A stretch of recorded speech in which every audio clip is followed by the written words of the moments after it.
Oh, no, that was it. No, when I get nervous, I tell the truth. Before his tragic end in April 2016, Prince was reportedly gathering information that could have shattered the polished empire of Jay Z and Beyoncé. Insiders now claim those very materials, long thought buried, are leaking again, despite what they describe as desperate attempts to buy and erase every trace. The whispers say the Carters believed they'd silenced every copy, every drive, every hard disk. Yet, something seems to be resurfacing, and it has them scrambling. If the leaks are real, the question is no longer whether Prince was digging into their secrets, but who's holding his evidence now, and why it's re-emerging at the exact moment Diddy's world is collapsing in court. Prince's passing was officially ruled accidental, but the chaos that followed blurred lines between business and betrayal. The timing couldn't have been more volatile. Only months earlier, he had placed rare recordings on Jay Z's streaming service Tidal, insisting he trusted the rapper's promise to protect artists' rights. In life, that alliance looked like a symbol of mutual respect. In his passing, it turned into a legal war. When the singer left no will, his estate accused Tidal and Roc Nation of backdating paperwork and claiming rights to hundreds of songs that were never authorized. Those allegations, filed in court, described a scramble by Jay Z's companies to hold on to Prince's entire vault as if it were already theirs. You one of Jay Z's day ones, like one of the original circle, crew members, brothers. 30 years. 30 years. How'd y'all first connect? Streets, man. It was a connection through a mutual. By 2017, Jay Z had turned the dispute into music. On his album 444, the track Caught Their Eyes attacked Prince's estate advisors, accusing them of selling out. I sat down with Prince, eye to eye. He told me his wishes before he passed, he rapped, drawing a line between himself and the estate's lawyers. The statement was personal, but it did something else too. It cemented the feud in public memory. Lawyers countered that Tidal's contract had been fabricated, documents allegedly backdated. The estate said communications with Prince's representatives didn't match what Jay Z's team was claiming. To the estate, it looked like manipulation. To Jay Z, it was a smear. Either way, it raised the same question that still haunts this story. What was really inside Prince's vault that made billionaires fight like this? Jay? Yeah. At this point? Nah, I would want, why? Soon after the lawsuits began, reports surfaced that Jay Z had flown Prince's sister Tyka to New York. Sources familiar with the talks said he offered around $40 million to buy the late artist's catalog outright. The price stunned the industry, not because it was high, but because it seemed low for control over decades of unreleased work. Analysts wondered what else was in that vault. What kind of materials could make even a $40 million offer look like a bargain? Some insiders now claim that Prince kept not only music, but personal documentation, notes about executives, rival artists, and their off-record dealings. Among those names, they say, were Jay Z and Beyoncé. None of it is verified, but the rumor fits a pattern. Every person who tried to control Prince's legacy ended up fighting over more than music. How do you know I'm not a gangster? Or used to be a gangster? I've been in the music industry for 30 years. Yeah, the industry's filled with gangsters. Jay Z's defenders call it just business, but the timeline paints a different picture of someone whose entire career mirrors the same ruthless energy he once rapped about. The record is public. In 1999, he pled guilty after stabbing producer Lance Rivera during an argument over a bootleg album release, escaping with probation. 2 years later, he was arrested when a loaded weapon was found in his entourage's car outside a Manhattan club. His bodyguard took the charge, and Jay Z walked free. Long before that, he admitted in interviews that he'd made his early money selling substances on Brooklyn corners, saying the streets taught him everything about risk and profit. For years, he's rebranded that past as mythology, but the aggression never really left. It just moved into contracts and corporate takeovers. By the mid-2010s, Jay Z had turned from rapper to mogul, packaging himself as a clean-cut visionary alongside his equally untouchable wife. Their brand depended on power, semantics without stain. Which is exactly why the Prince battle mattered. It threatened to expose an unguarded side of him, a businessman accused of falsifying papers, manipulating grieving relatives, and seizing creative property in the confusion that followed a superstar's passing. According to filings, Tidal streamed more than 15 albums of Prince's music after he was gone, even works the artist had never approved for online release. The estate accused Jay Z's company of exploiting that window, betting no one would challenge him. In court, it turned ugly. Emails were withheld under what lawyers called a common interest doctrine, a technical shield that made investigators suspicious. For those watching, it began to look less like a misunderstanding and more like a power play gone wrong. I think that they don't want, if they was in any of those freak-off tapes, if they played a part in any of those Diddy sessions, they don't want it to get out to the general public to make up their... While all that unfolded, another storm gathered. Sean Diddy Combs, the same man who once hosted Jay Z and Beyoncé at his lavish white parties, was being accused of running a criminal empire behind the facade of luxury. The federal charges now claim those parties masked coercive networks where private encounters were recorded, stored, and sometimes used as leverage. Former publicists and guests have confirmed that Diddy maintained archives of video from his so-called freak-off gatherings. Prosecutors describe them as elaborate performances arranged by employees and filmed for control. The idea that someone like Prince, who distrusted every industry middleman, might have collected evidence about such behavior doesn't sound far-fetched anymore, especially when several lawsuits mention that the Carters attended those circles before cutting contact.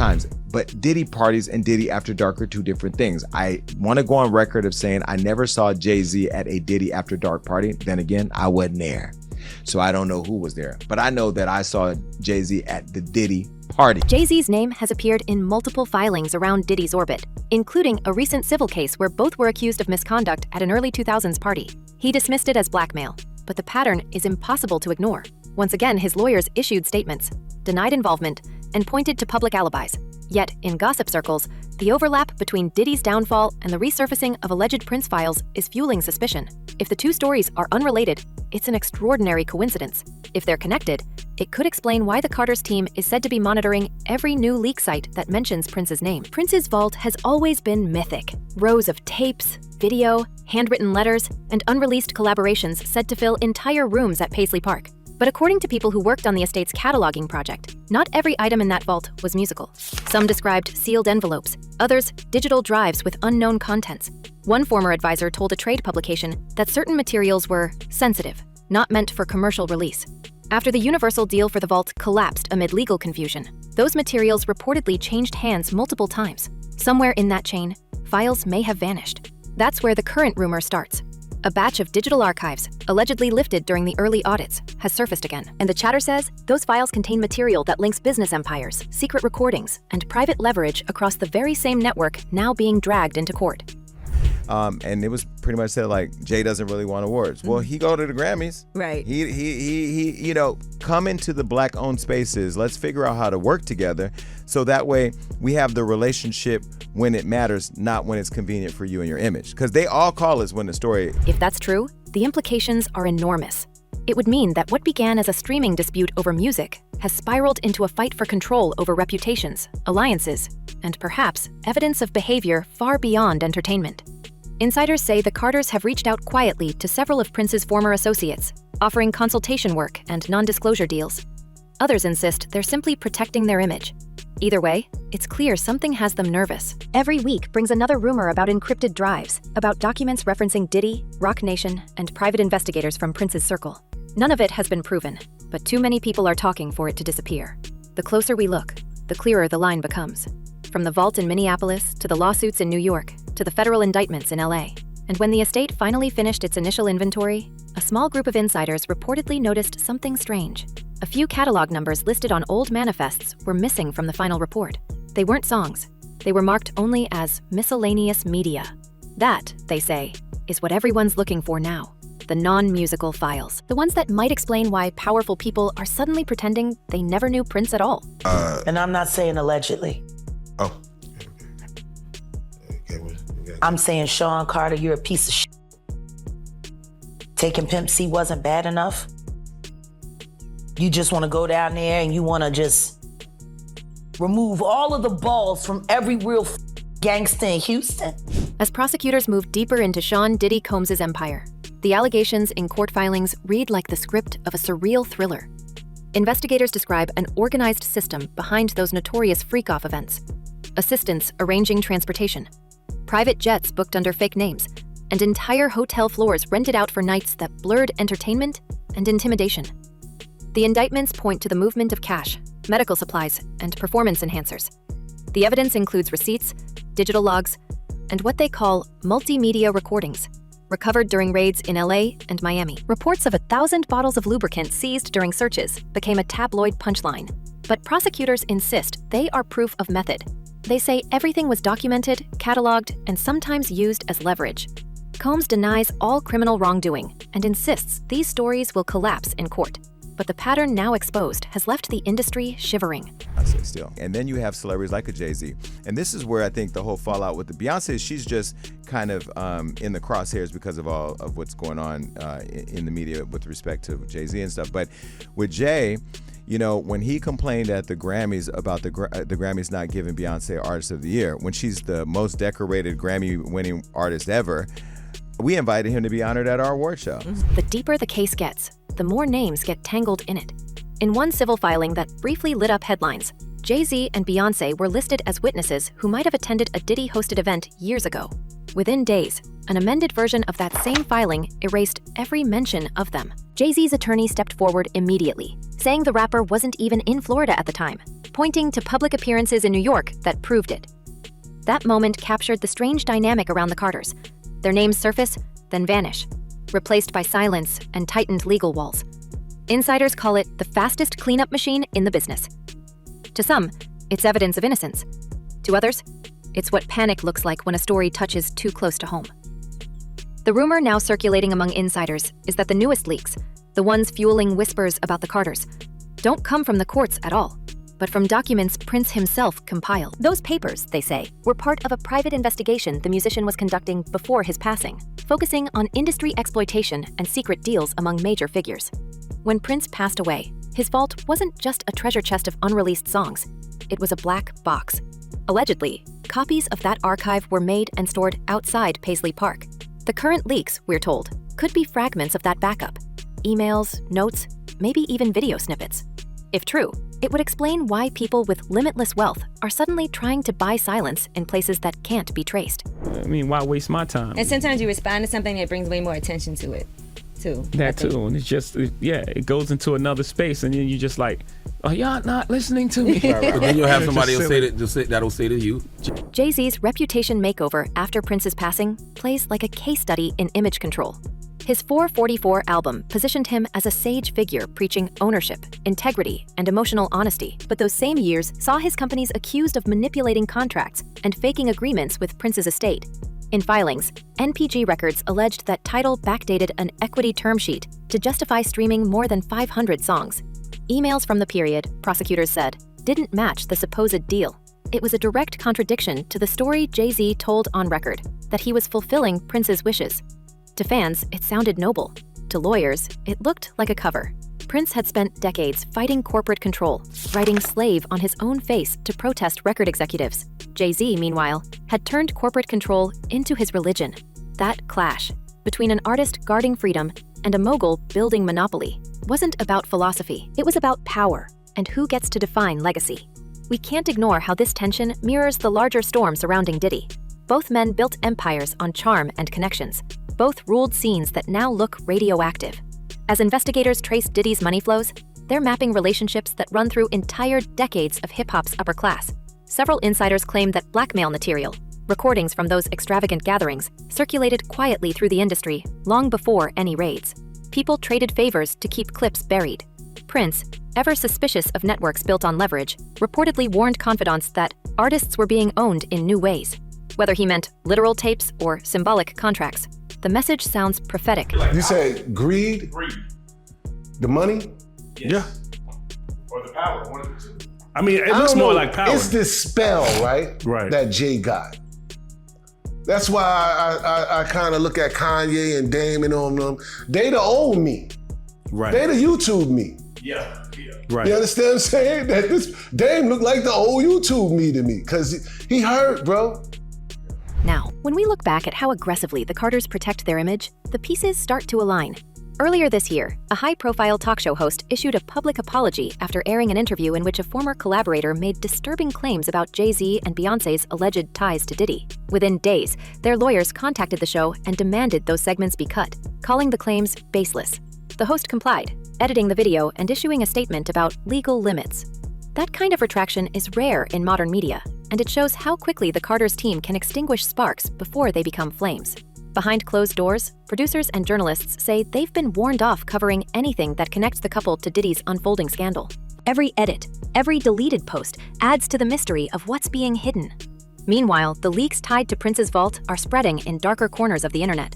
Anonymous accounts claim to have possession of encrypted drives that include communications between prominent figures, financial records, and footage of high-profile events. None of it has been authenticated, yet snippets appear and vanish almost as quickly as they surface.